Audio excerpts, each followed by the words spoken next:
हम आज की कक्षा में सर्वप्रथम मंगलाचरण करेंगे।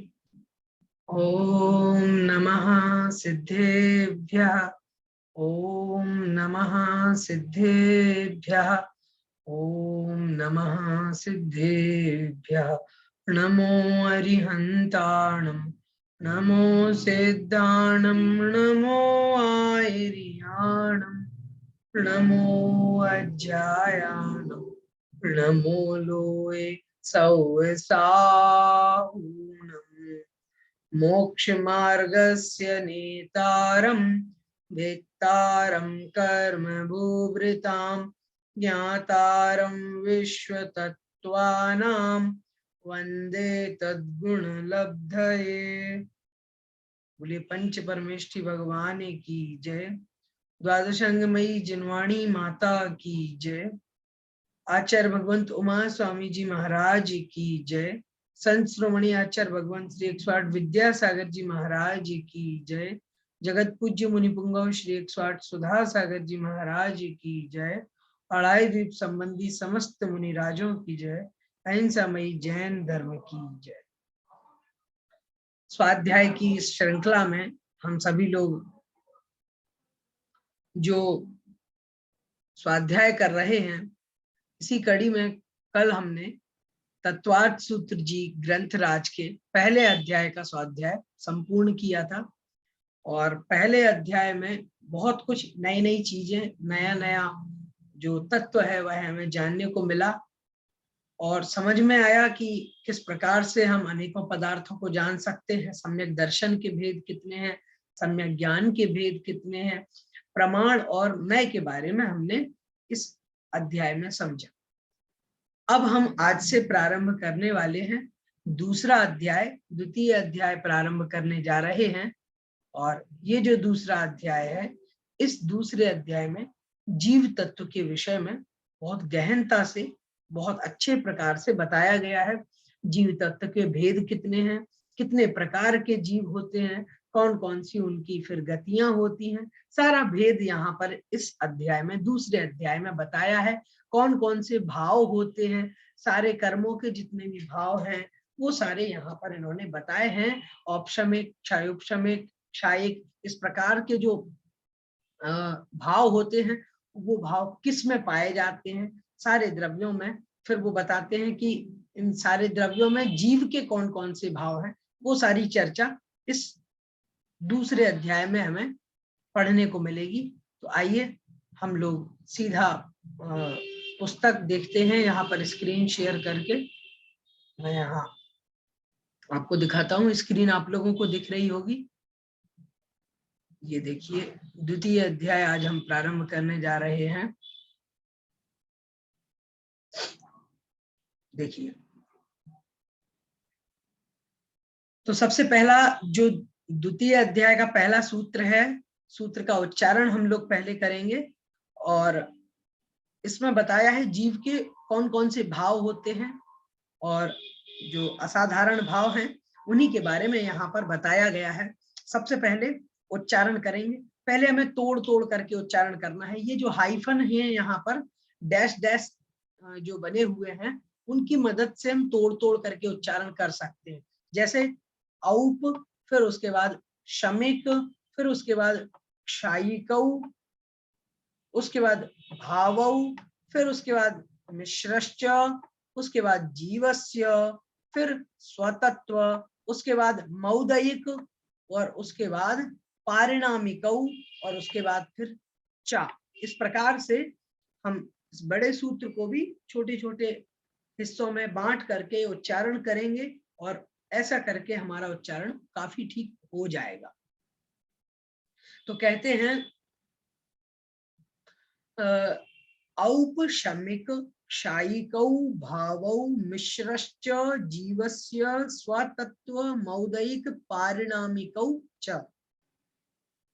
ठीक है, मैं उच्चारण करता हूं, सुनिएगा।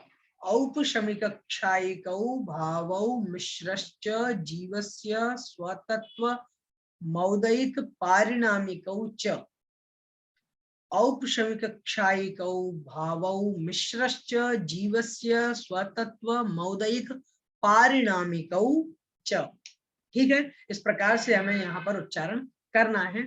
यहाँ पर थोड़ा सा आप ध्यान देंगे तो आपका उच्चारण ठीक हो सकता है।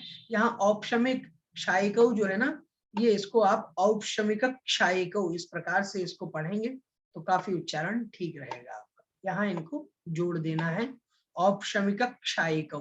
ठीक है, तो ये आपको उच्चारण में थोड़ा सा ध्यान रखना है। अब देखते हैं इसका अर्थ क्या है। इसका अर्थ है औपशमिक क्षायिकौ, मतलब औपशमिक और क्षायिक ये दो अलग अलग हो गए। क्षायिकौ में द्वितीय विभक्ति है, सॉरी इसमें द्विवचन का प्रयोग किया गया है, इसलिए यहाँ पर दो अलग अलग अर्थ लेना है, औपशमिक और क्षायिक। फिर कहते हैं ये दोनों हैं क्या, तो कहा भावौ, ये दोनों भाव हैं। ये दोनों भावौ मतलब ये दोनों भाव हैं। फिर कहा कि ये दोनों ही भाव हैं क्या, तो उन्होंने कहा मिश्रश्च, मतलब मिश्र भी भाव है। औपशमिक और क्षायिक ये दो भाव हैं। फिर कहा मिश्रश्च, मतलब मिश्र भी भाव है। तो मिश्र कैसे होगा, क्षायिक और औपशमिक दोनों का मिलकर के बना क्षायोपशमिक, उसी को मिश्र भी कहते हैं, उसी को क्षायोपशमिक भी कहते हैं। तो औपशमिक, क्षायिक और मिश्र, मिश्र मतलब क्षायोपशमिक। ठीक है, तो वो कहते हैं जीवस्य, ये जीव के हैं। किसके भाव हैं, तो कहते हैं जीवस्य, जीव के हैं। और स्वतत्वम, स्वतत्व मतलब ये स्व मतलब होता है अपना, मतलब निजी, ये जीव के निजी तत्व मतलब भाव है। ये भाव कैसे हैं, ये जीव के निजी भाव है। और मौदयिक पारिणामिक, तो कहते हैं औदयिक और पारिणामिक भी हैं, मतलब औदयिक और पारिणामिक ये भी भाव है। तो कुल मिलाकर के भाव कितने हुए, तो कहा औपशमिक, क्षायिक, क्षायोपशमिक, औदयिक और पारिणामिक। ठीक है, क्षायोपशमिक को ही हम मिश्र कह रहे हैं। ये जो क्षायिक, औपशमिक और क्षायिक को मिलकर के जो मिश्र हुआ है, वो तीसरा जो है उसी को हम क्षायोपशमिक कह रहे हैं। तो औपशमिक, क्षायिक और फिर मिश्र या फिर क्षायोपशमिक, उसके बाद फिर औदयिक और उसके बाद फिर पारिणामिक। ठीक है, यहाँ पर एक जगह संधि है। स्वतत्व और मौदयिक जो है ना, यहाँ पर अलग अलग कर देंगे, संधि विच्छेद करेंगे तो स्वतत्वम निकल करके आ जाएगा और औदयिक निकल करके आ जाएगा। यहाँ जो आप देख रहे हैं, ये आप देखिएगा, ये औदयिक जो है ना मौदयिक है, मौदयिक का औदयिक हो जाएगा। ठीक है, तो इस प्रकार से आप ये देख सकते हैं संधि विच्छेद यहाँ पर कैसे होगा। अब इसको कहते हैं कि स्वतत्व क्यों कहा। पहले तो स्वतत्व कहना क्यों है, यहाँ पर स्वतत्व शब्द का प्रयोग तत्व ही कह देते, स्वतत्व क्यों कहा, इसलिए कहा क्योंकि ये भाव जीव को छोड़कर अन्य किसी भी द्रव्य में नहीं होते हैं। जितने भी द्रव्य हैं, 6 द्रव्य हैं, उन 6 द्रव्यों में यह जो भाव हैं वो नहीं होते, केवल और केवल जीव द्रव्य में ही ये 6 भाव प्राप्त होते हैं। मतलब जीव में ही ये भाव पाए जाते हैं, इसलिए ये स्वतत्व शब्द से इनको संबोधित किया है। तो ये जीव के ही भाव हैं, अन्य किसी द्रव्य में नहीं पाए जाते हैं, इसलिए इन्होंने यहाँ पर स्वतत्व कहा है। ठीक है, ये जीव के निजी भाव हैं, उसके अपने हैं, किसी दूसरे के नहीं। अब पहले तो समझते हैं औपशमिक भाव क्या है। औपशमिक जो नाम दिया गया है, सबसे पहले जिसका नाम आया औपशम, औपशम, औपशम जो शब्द बना है उपशम से, मतलब उपशम से जो भाव होता है, उपशम का भाव ही औपशमिक कहलाता है। तो किसका उपशम, तो कहा कर्मों के उपशम से, कर्मों के उपशम से आत्मा में जो भाव होता है उसको हम कहेंगे औपशमिक भाव। कर्मों के उपशम से जो आत्मा में भाव हुआ उसको कहेंगे हम औपशमिक भाव। कैसे समझें, देखिएगा, जैसे एक गिलास हमारे पास में पानी है, पानी गंदा है, और उस गंदे पानी में, जो कि गंदा पानी है, अब हम इसको पी तो नहीं सकते हैं। हमने क्या किया, हमने उसमें से उसमें क्या किया, हमने एक फिटकरी होती है, फिटकरी जिसको कतक फल बोलते हैं, फिटकरी हमने डाल दी।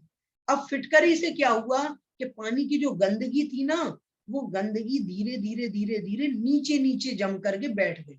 मतलब वो ऊपर ऊपर नहीं रही, जो पूरे पानी में गंदगी थी फिटकरी के साथ साथ नीचे दब गई। तो जो दबना होता है कर्मों का, उसको हम कहेंगे औपशम और औपशमिक, औपशमिक भाव। तो कर्मों के दब जाने से, उपशम हो जाने से जो भाव आत्मा में प्रकट होता है उसको कहते हैं औपशमिक भाव। अच्छे से आप लोग इसको समझ लीजिएगा, बहुत आपको आगे सुनने में मिलेगा, पढ़ने में आता है कई बार, कर्मों का उपशम हो गया, क्षयोपशम हो गया, क्षयोपशमिक सम्यक दर्शन है, औपशमिक सम्यक दर्शन है, हाँ क्षयिक सम्यक दर्शन है। तो ये जो कहा जाता है, ये सब यहीं से कहा जाता है। तो ये अगर इसको आप समझ लेंगे तो उसको आप झट से समझ जाएंगे। तो औपशमिक का मतलब क्या है, औपशमिक का मतलब है कि कर्मों के उपशम से जो भाव हुआ उसको कहेंगे औपशमिक भाव। ठीक है, तो कर्मों का उपशम कैसे हुआ अब समझिएगा। जैसे ये तो हमने परिभाषा समझ ली, कैसे समझेंगे, मान लीजिए कि यहां पर हमारे असाता वेदनीय कर्म का उदय है। ठीक है, असाता वेदनीय कर्म उदय में आना था, लेकिन हुआ क्या, हमने हमने प्रभु की भक्ति की, पूजन की, आरती की और स्वाध्याय किया, अच्छे अच्छे कार्य किए, सत कार्यों में लगे रहे। तो जो असाता वेदनीय कर्म इस समय उदय में आना था, मान लीजिए हम इस समय पूजन कर रहे हैं या आरती कर रहे हैं और उसी समय असाता वेदनीय कर्म का उदय आने वाला था, जिससे हमें ऐसे दुख के कारण मिल जाते, हम दुखी हो जाते, परेशान हो जाते। लेकिन उस समय हम पूजन कर रहे थे, तो हुआ क्या कि हमने कर्मों का उपशम कर दिया। मतलब उस समय वो जो कर्म उदय में आने थे, जिससे हमको दुख होता, परेशानी होती, वो उस समय दब गए। मतलब वो उस समय उदय में नहीं आ रहे हैं। तो उनका उदय में नहीं आना, उनका उदय में नहीं आना, इसका नाम है उपशम। मतलब कुछ समय के लिए उनको दबा दिया, हमने फिटकरी डाली पानी में, और पानी में फिटकरी डालने से हुआ क्या, हुआ ये कि पानी में फिटकरी डाल दी तो वो जो मैल था, गंदगी थी, वो नीचे नीचे दब गई, ऊपर ऊपर का पानी हमने पी लिया। तो यही बात यहाँ पर है कि जो कर्म उदय में आने वाले थे, वो कर्म उदय में नहीं आए। क्यों नहीं आए, क्योंकि हमने उनको दबा लिया अच्छे कार्यों से, कर्मों की निर्जरा से, अन्य भी अनेक कारणों से हमने उस कर्म के उदय को दबा लिया। तो वो उदय में नहीं आ पाया, और उदय में नहीं आने के कारण से उसका उपशम हो गया, दब गया कुछ समय के लिए। ठीक है, इसको कहेंगे औपशमिक भाव। अब जो भाव उत्पन्न हो रहा है, उस भाव को हम क्या भाव कहेंगे, उसको कहेंगे औपशमिक भाव। उसके बाद दूसरा भाव कौन सा होता है, दूसरा भाव होता है क्षयिक भाव। भाई हमने किसी को पानी दिया कि भाई आप पानी पीजिए, उसने कहा कि ये तो गंदा पानी है। हमने कहा रुको, एक काम करते हैं, हम फिटकरी डाल देते हैं, इसकी गंदगी नीचे बैठ जाएगी, फिर आप ऊपर ऊपर का पानी पी लेना। उसने कहा नहीं नहीं, हम ऐसा पानी नहीं पीते, फिटकरी डाल दो, गंदगी नीचे रहेगी, वो हमें अच्छा नहीं लगता। तो फिर क्या करेंगे, बोले इसको छान करके लाओ, साफ करके लाओ। हमने क्या किया, उसको छाना, पानी को बिल्कुल साफ किया, उसका मैल जो था वो सब हटा दिया, वो जितना मैल था, गंदगी थी, वो सब हटा दी। अब पानी कैसा हो गया, बिल्कुल शुद्ध, एकदम प्योर हो गया। ठीक है, पीने योग्य हो गया। इसको हम क्या कहेंगे, इसको कहेंगे क्षयिक। मतलब मैल का क्षय कर दिया, गंदगी का सफाया कर दिया, क्षय हो गया, वो नष्ट कर दिया, उसको कहेंगे क्षय। तो क्षय से जो भाव हुआ, कर्मों का जब हमने क्षय कर दिया, और उस कर्म के क्षय से आत्मा में जो भाव हुआ, उसको हम क्या कहेंगे, उसको कहेंगे क्षयिक भाव। ठीक है, ये दूसरे नंबर का भाव हुआ। अब तीसरे नंबर का भाव कौन सा है, तो तीसरा है क्षयोपशमिक भाव। अब क्षयोपशमिक भाव क्या होता है, ये थोड़ा सा समझने योग्य है। कैसे, अब देखो इसमें क्या होता है, क्षयोपशमिक भाव जो कर्म के क्षयोपशम से उत्पन्न होता है, उसको हम कहते हैं क्षयोपशमिक भाव। अब ये क्या है, इसमें दोनों का मिक्स हो जाता है। कैसे मिक्स हो जाता है, जैसे हमने क्या किया, उदाहरण से समझना, जैसे हमने किसी को पानी दिया, उसने कहा भाई पानी तो बहुत गंदा है, हम इसको नहीं पी पाएंगे। हमने क्या किया, हमने कहा देखो पानी तो ऐसा ही आ रहा है, अब क्या कर सकते हैं, एक काम करते हैं, इसमें हम फिटकरी डाल देते हैं। तो फिटकरी हमने डाली, लेकिन वो फिटकरी से भी वो गंदगी साफ नहीं हुई। मतलब कुछ गंदगी जो बहुत ज्यादा गंदगी थी वो तो साफ हो गई, हल्का हल्का उसमें पीलापन है अभी पानी में, हल्का हल्का सा तो है। उसने कहा चलो ठीक है, अब थोड़ा तो साफ हो गया है। इसको हम कहेंगे क्षयोपशम। ठीक है, इसको क्या कहेंगे, इसको कहेंगे क्षयोपशम। ठीक है, तो ये जो होता है ये क्षयोपशम होता है, मतलब कुछ क्षय और कुछ उपशम, कुछ दबा दिया और कुछ नष्ट कर दिया। ये कैसे हुआ, जैसे मान लीजिए कर्मों के ना दो प्रकार के स्पर्धक होते हैं। स्पर्धक मतलब क्या होता है, वर्गणाओं का समूह होता है, उसको कहते हैं स्पर्धक।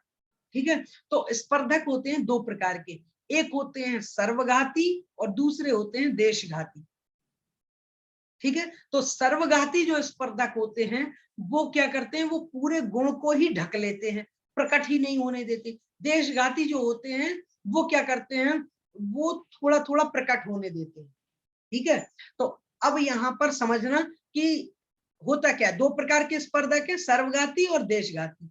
ठीक है, अब क्षयोपशमिक भाव जब वो होता है, और क्षयोपशम जो होता है उसमें क्या होता है कि जो सर्वघाती स्पर्धक है, मतलब जो पूरे गुण का ही नाश कर देने वाले हैं ना, उन गुणों का तो क्या होता है, अनुदय हो जाता है। ठीक है, तो उनका क्या होता है, सर्वघाती स्पर्धकों का अनुदय हो जाता है। ठीक है, वो उदय में नहीं आते उस समय। ठीक है, उनका तो उदय नहीं होता, और उसके साथ साथ जो देशघाती स्पर्धक हैं, जो कर्म के कौन से स्पर्धक हैं, सॉरी, जो सर्वघाती स्पर्धक हैं उनका उपशम हो जाता है, मतलब वो क्या हो जाते हैं, वो उदय में नहीं आते, वो दब जाते हैं। ठीक है, तो उसको क्या कहेंगे, उसको कहेंगे हम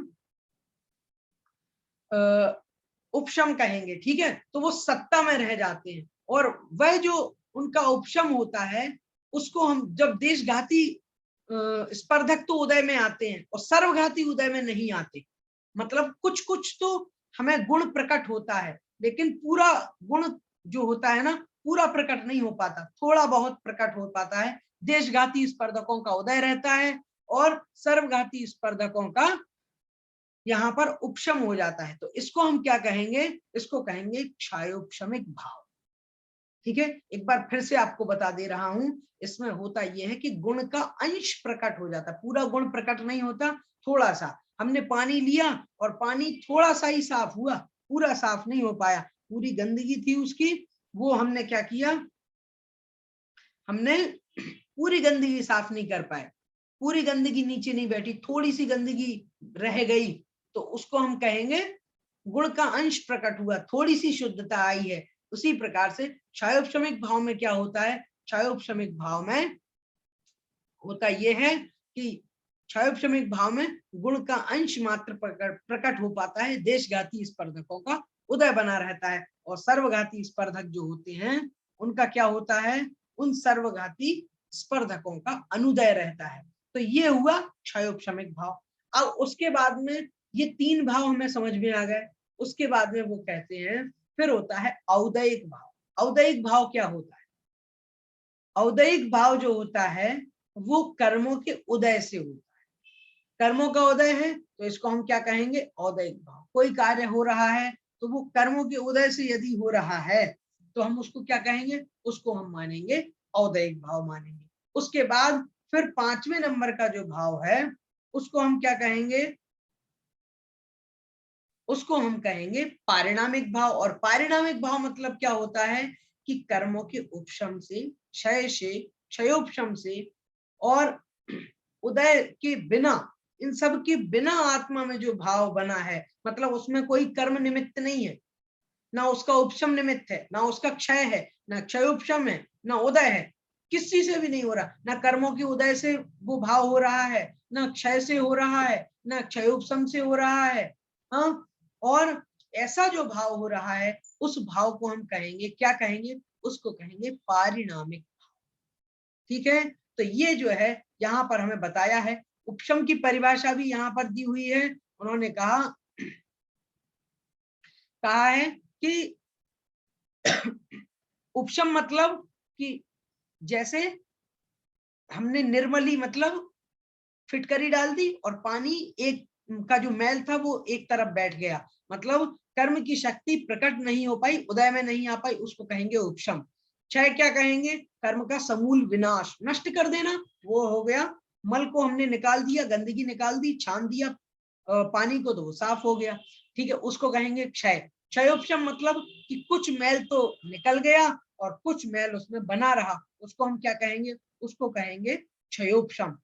मतलब थोड़ा सा गुण प्रकट हो पाया, मतलब सर्वघाती जो स्पर्धक थे वो उदय में नहीं आए, तो उनका जो हो गया उदयाभावी क्षय, मतलब उदय में नहीं आ रहे हैं इसलिए उनका क्षय मान लो। और आगे जो उदय में आने वाले निषेक है ना, वो सत्ता में बने हुए हैं, उनको उन्होंने कहा कि उनका उपशम हो जाता है। उनका उपशम कैसा हो जाता है कि वह उस समय उदय में नहीं आते हैं। तो अब ऐसी अवस्था में देशघाती स्पर्धक उदय में आते हैं और इसके कारण से कुछ कुछ गुण जो होते हैं वो प्रकट हो पाते हैं, कुछ नहीं हो पाते हैं, उसको हम कहेंगे क्षयोपशम। ठीक है, तो इस प्रकार से यहाँ पर इन्होंने ये तीनों की परिभाषा दी है, उपशम, क्षय और क्षयोपशम की भी परिभाषा दी है। और यहाँ पर जो औदयिक और पारिणामिक की चर्चा की है। औदयिक मतलब कि कर्मों के उदय से कोई हमारे मन में जो भाव बन रहे हैं ना, उसको हम क्या कहेंगे? उसको हम कहेंगे, उन भावों को हम कहेंगे औदयिक भाव। और पारिणामिक भाव किसको कहेंगे? तो पारिणामिक भाव मतलब ऐसे भाव होते हैं जो किसी भी कर्म के क्षय से, क्षयोपशम से, उपशम से नहीं होते, ना ही कर्म के उदय से होते हैं। भाई वो कैसे भाव हैं? जैसे भव्यत्व, भव्यत्व है, तो भव्यत्व जैसे जीव में है, तो उसमें कोई कर्म निमित्त है क्या? किसी कर्म के होने से कोई जीव भव्य अभव्य होता है क्या? नहीं होता। जीव में जीवत्व जो है ना, वो जीवत्व भी पारिणामिक भाव के अंतर्गत माना जाए। जीव में अस्तित्व है, वस्तुत्व है, वह भी क्या है? वह भी पारिणामिक भाव के अंतर्गत माना जाएगा। आगे हम इनके बारे में पढ़ेंगे, कौन कौन से भेद हैं, औपशमिक भाव कौन कौन से हैं, क्षयोपशमिक भाव कौन कौन से हैं, हाँ, और औपशमिक भाव कौन कौन से, सारे भावों की चर्चा आगे आने वाली है। अब आइए हम देखते हैं उदय मतलब क्या होता है। उदय का मतलब होता है द्रव्य क्षेत्र काल भाव के कारण से कर्म का फल देना, फल देना वो होगा, हो जाता है उदय में आना। तो इस प्रकार से यहाँ पर ये बताया गया है। और आगे अब भावों के भेद कौन कौन से हैं उनकी चर्चा यहाँ पर हो रही है। भावों के भेद कौन कौन से हैं ये दूसरे अध्याय में हम सभी लोग पढ़ने जा रहे हैं। दूसरे सूत्र में हम लोग पढ़ेंगे। तो पहले तो इस सूत्र का हम पहले उच्चारण कर लेते हैं और उसके बाद हम इन दूसरे अध्याय जो दूसरा सूत्र है इसका अर्थ जानेंगे। द्विनवाष्टादशैक विंशति त्रिभेदा यथाक्रमम। ठीक है, ठीक है, तो इस प्रकार से हम इसका तोड़ तोड़ करके उच्चारण करेंगे। एक साथ में इसका उच्चारण कर रहा हूं। द्विनवाष्टादशैक विंशति त्रिभेदा यथाक्रमम। द्विनवाष्टादशैक विंशति त्रिभेदा यथाक्रमम। ठीक है, एक बार और उच्चारण सुनिएगा। द्विनवाष्टादशैक विंशति त्रिभेदा यथाक्रमम। तो इस प्रकार से इसका उच्चारण होगा। अब इसके उच्चारण में हम देखेंगे, उन्होंने एक शब्द कहा है यथाक्रमम। यथाक्रमम का मतलब क्या? यथाक्रमम का मतलब क्रम के अनुसार। अब यहाँ पर जो हमने पहले सूत्र में भाव पढ़े थे ना, पहला सूत्र कौन सा था? औपशमिक क्षयिकौ भावौ मिश्रस्य जीवस्य स्वतत्व मौदयिक पारिणामिकौ च। अब इस सूत्र के अनुसार हमें इन भेदों को लगाना है। तो सबसे पहले कहा द्वि, द्वि मतलब दो, द्वि मतलब दो। तो औपशमिक जो भाव है सबसे पहले उसी का नाम आता है ना, औपशमिक। तो औपशमिक के भेद कितने हो गए? दो। फिर वो कहते हैं कि क्षायिक जो भाव है वो दूसरे नंबर पर आता है। तो तो उसके आगे फिर दिया नव, द्वि के बाद दिया नव, नव मतलब 9 भेद। 9 भेद किसके हुए? तो औपशमिक क्षायक, तो क्षायक के कितने हो गए? 9 भेद हो गए। फिर कहा अष्टादश, अष्टादश, अष्टादश मतलब होता है 18 है, 18। तो कहते हैं कि अष्टादश जो तीसरे वाला है उसके भेद कितने हैं? 18 हैं। फिर उन्होंने कहा कि तीसरा वाला कौन सा है? तीसरा वाला है मिश्र, मिश्र मतलब क्षायोपशमिक। फिर आता है एक विंशति, यहां पर संधि विच्छेद करेंगे हम। दशैक विंशति जो है ना उसमें अलग अलग हो जाएगा, अष्टादश 10 अलग हो जाएगा और एक विंशति अलग हो जाएगा। तो द्विनवाष्टादशैक विंशति, तो एक विंशति इस प्रकार से इसको हम करेंगे। एक विंशति मतलब 21, तो 21 भेद किसके हो गए? 21 हो गए औदैहिक भाव के भेद। और उसके बाद फिर आता है सबसे लास्ट वाला पारिणामिक, और उसके इन्होंने कहा त्रिभेदा, मतलब 3 भेद उसके होते हैं। पारिणामिक भाव जो है उसके कितने भेद हो गए? उसके भेद होंगे 3। ठीक है, उसके भेद कितने होंगे? 3 भेद होंगे। तो इस प्रकार से यहाँ पर इन्होंने भेद बता दिए। अब इनको हम एक बार और समझ लेते हैं। औपचारिक भाव के कितने भेद हैं? 2। क्षाय जो क्षायिक भाव है उसके हैं 9, और उसके बाद जो तीसरा है मिश्र भाव उसके हैं 18 है, और उसके बाद पारिणामिक जो है, पारिणामिक के होते हैं 3। तो इस प्रकार से हम देख सकते हैं कि यहाँ पर कितने भेद बन जाते हैं। अब देखिएगा हम इनको एक बार जोड़ लेते हैं। सबसे पहले तो 2 भेद हो गए औपशमिक के, अब 2 और क्षायोपशमिक के 9, तो जोड़ेंगे 9 और 2 11 हो गए। उसके बाद 11 में फिर मिश्र के 18 भेद भी जोड़ देंगे, तो उसके बाद 18 और 11, तो कुल मिलाकर के ये हो जाएंगे 29। 29 भाव ये बन जाएंगे। 29 में फिर हम 21 और जोड़ देंगे, तो 29 में जब हम 21 जोड़ेंगे तो कुल मिलाकर के 50 भाव हो जाएंगे, और 50 में पारिणामिक के 3 और जोड़ देंगे, तो कुल मिलाकर के 53 मतलब 53 ये भाव। संपूर्ण भाव कितने हैं? भाव है 53। ठीक है, तो औपशमिक 2 है, क्षायोपशमिक 9 है, मिश्र यानी कि क्षायक जो है वो 9 है, और क्षायोपशमिक जो है मिश्र उसको उसके भेद हैं 18, और औदैहिक के भेद हैं 21, और उसके बाद पारिणामिक के हैं 3। ठीक है, तो इस प्रकार से इनके भाव और उनके भेद हमें याद रखना है। अब इनके और कौन कौन से भेद हैं, मतलब औपशमिक के 2 भेद हैं तो कौन कौन से हैं, उसके बारे में आगे यहाँ पर अगले सूत्र में चर्चा की जा रही है। आइए हम इस सूत्र को पढ़ते हैं। सम्यक्त्व चारित्रे, उच्चारण बड़ा सरल है, 2 ही शब्द हैं, सम्यक्त्व चारित्रे। ठीक है, अब इस सूत्र का जो हम उच्चारण कर रहे हैं इसका अर्थ भी देख लेते हैं। अर्थ क्या है? अर्थ बनेगा औपशमिक भाव के 2 भेद हैं, सम्यक्त्व और चारित्र्य। ठीक है, कितने भेद हो गए? 2 भेद हो गए, सम्यक्त्व और दूसरा हो गया चारित्र्य। अब यहाँ पर हमने 2 भेद कैसे लिए? सम्यक्त्व चारित्र्य एक ही भेद ले लेते, तो वो कहते हैं नहीं नहीं, ऐसा नहीं कर सकते। क्यों नहीं कर सकते? तो वो कहते हैं इसलिए क्योंकि यहाँ पर चारित्र्य दिया है। चारित्रम होता तो एक ही लेते हम, चारित्र्य दिया है तो अब समझ जाएंगे हम कि यहाँ पर इन्होंने क्या किया है। यहाँ पर सम्यक्त्व चारित्र्य कहने से 2 का ग्रहण करना है, द्विवचन का प्रयोग कर दिया है, इसलिए सम्यक्त्व और चारित्र्य ये 2 भेद इसके बन जाते हैं। तो यहाँ पर 2 भेद बने, औपशमिक सम्यक्त्व और औपशमिक चारित्र्य। अब औपशमिक सम्यक्त्व क्या होता है? औपशमिक सम्यक्त्व का मतलब है कि अनंतानुबंधी क्रोध, मान, माया, लोभ और मिथ्यात्व, सम्यक मिथ्यात्व और सम्यक प्रकृति, ये जो 7 प्रकृतियां हैं, इनके 7 प्रकृतियों के उपशम से जो सम्यक्त्व उत्पन्न होता है उसको हम कहते हैं औपशमिक सम्यक।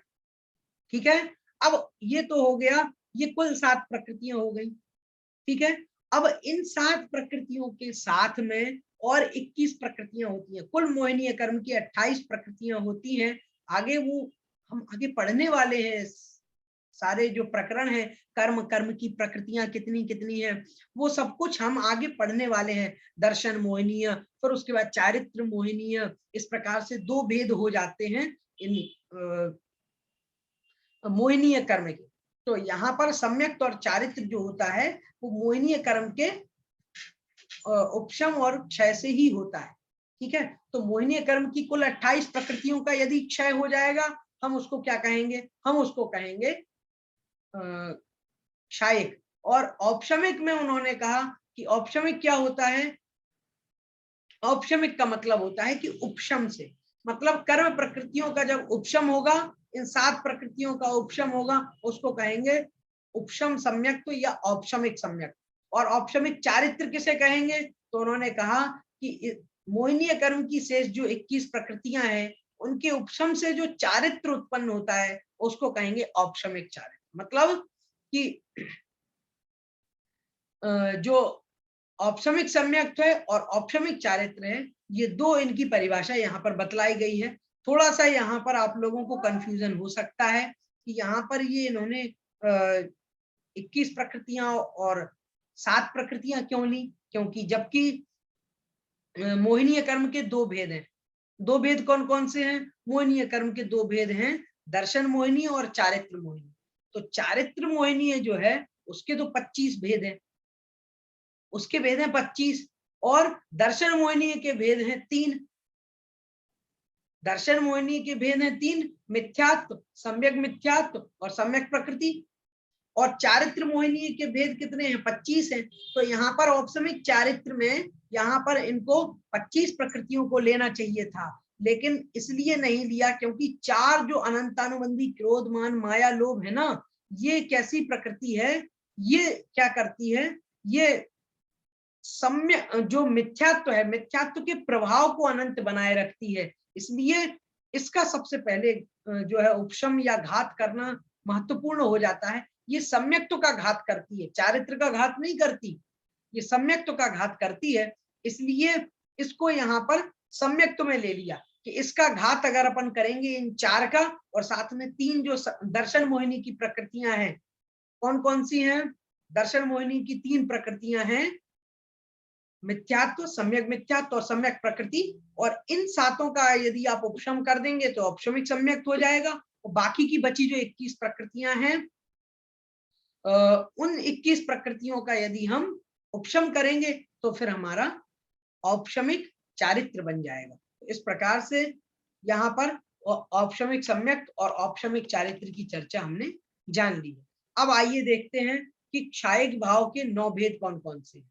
आइए चौथा नंबर का जो सूत्र है उसको हम पढ़ेंगे। ज्ञान, दर्शन, दान, लाभ, भोगोपभोग, वीर्याणि च। सूत्र देखिएगा, बहुत सरल है इसका उच्चारण। ज्ञान, दर्शन, दान, लाभ, भोगोपभोग, वीर्याणि च। ठीक है, मैं इसका एक साथ उच्चारण करता हूं। ज्ञान, दर्शन, दान, लाभ, भोगोपभोग, वीर्याणि च। ज्ञान, दर्शन, दान, लाभ, भोगोपभोग, वीर्याणि च।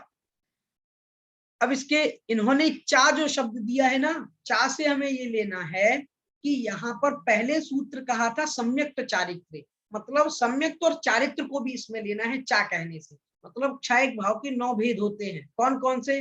तो सबसे पहले तो सम्यक्त और चारित्र जो पिछले सूत्र में हम पढ़ करके आए हैं उसको यहाँ पर ग्रहण कर लेंगे। अब जब यहाँ पर ग्रहण करेंगे तो फिर क्या अर्थ बन जाएगा कि ज्ञान, दर्शन, दान, लाभ, भोग, जो भोग हुआ उसके साथ में फिर उपभोग, ये जो प्रकृतियां हो गई। और फिर उसके बाद में वो कहते हैं कि उसके बाद में फिर वीर्य, और वीर्य जो 7वें नंबर की प्रकृति है, उसके बाद में फिर चा से 2 को लेना है, सम्यक्त और चारित्र को।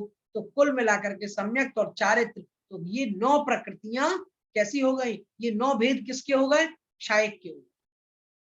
ठीक है, क्षायिक के 9 भेद कौन कौन से हैं? ज्ञान, दर्शन, दान, लाभ, भोग, उपभोग, और फिर वीर्य, फिर सम्यक्त, और उसके बाद फिर चारित्र। तो कुल मिलाकर के 9 प्रकृतियां, कौन कौन सी? 9 भेद किस किस के हो गए? 9 भेद हो गए क्षायिक भाव के। तो क्षायिक भाव के कितने भेद हैं? 9।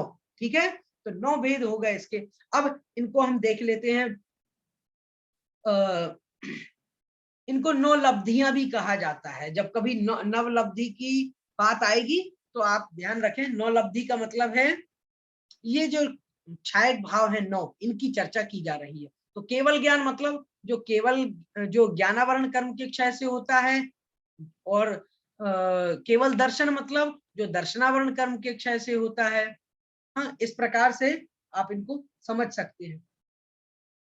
और बाकी की जो प्रकृतियां है ना, छायक दान आदि,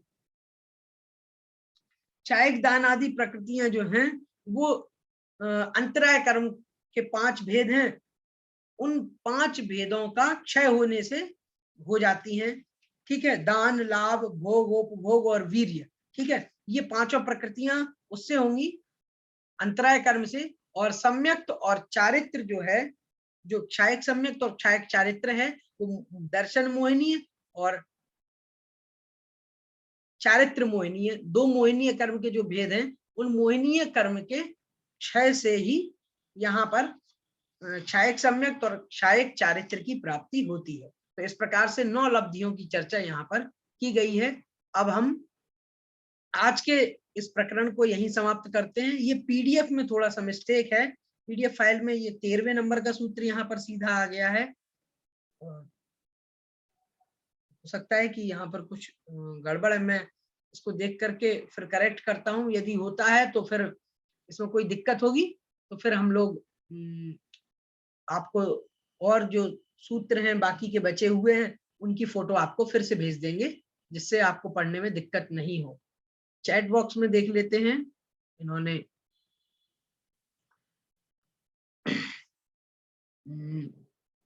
विजय जी जो है वो यहाँ पर चैट बॉक्स में लिख रहे हैं,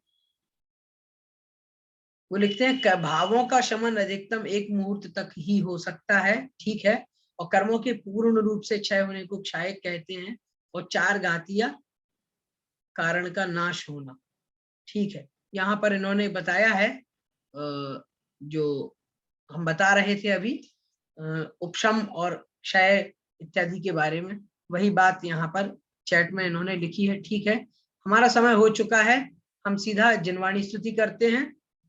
प्रभुदेव तुम्हारे पवित्र मुख से निसृत जो शीतल वाणी, जग जन मन के मल को धोती, अतः कहाती जिनवाणी।